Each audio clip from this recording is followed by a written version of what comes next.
Hebu tusome Biblia.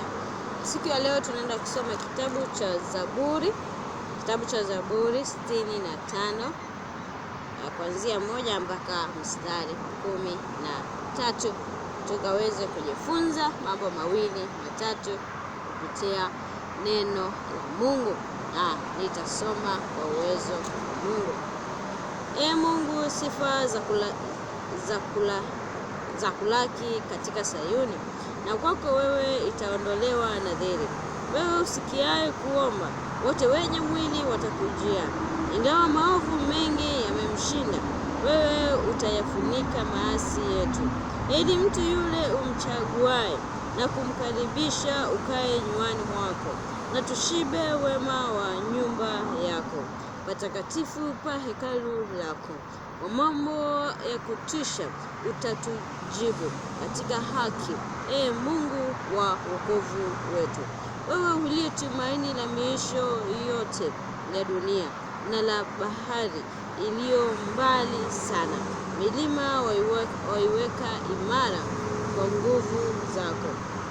Huku ukijifunga uweza kama mshipi, wautuliza uvumi wa bahari, uvumi wa mawimbi yake na ghasia ya mataifa.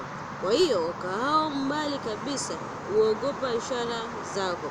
Milango ya asubuhi na jioni waifurahisha.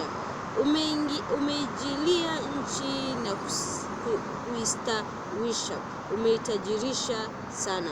Mto wa Mungu umejaa maji, wawazuru watu nafaka, maana ndiwe uitengenezaye ardhi.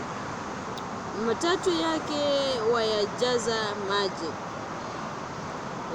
wapasawazisha palipo inuka, wailainisha nchi na manyunyu, waibariki mimea yake. Umeivika mwaka taji ya wema wako, mapito yako yadondoza unono, uyadondokea ya malisho ya nyikani, na vilima vyajifunga furaha, na malisho yamevikwa kondoo, na mabonde yamepandwa nafaka, yanashangilia, naam, yanaimba. Bwana Yesu asifiwe sana. Neno la leo limetukumbusha ya kwamba tunafaa tumuite Mungu sisi ambao tuko na mwili. Sisi ambao tuko mwili lazima tutamhitaji Mungu wakati wowote, hata kama tuko vipi, lakini lazima tutamhitaji Mungu. Ingawa tuna maovu mengi, ingawa sisi ni watu ambao tumejaa maovu mengi, lakini hivyo hivyo tu tuzidi kumtafuta Mungu, maana yeye naye uyafunika maasi yetu wakati tunamwendea, maana ni Mungu mwenye upendo. Anasema ni heri mtu yule umchaguaye. Mungu akisha kuchagua mtu huyo ana heri, maana wewe mwenyewe umeamua kumfuata kwa moyo wako wote. Hawezi akakuchagua bure, atakuchagua akiwa anaona kabisa wewe kweli una moyo wa kumtafuta yeye.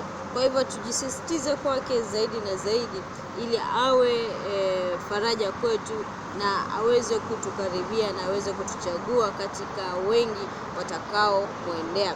Mungu wa mbinguni akubariki sana. Shalom.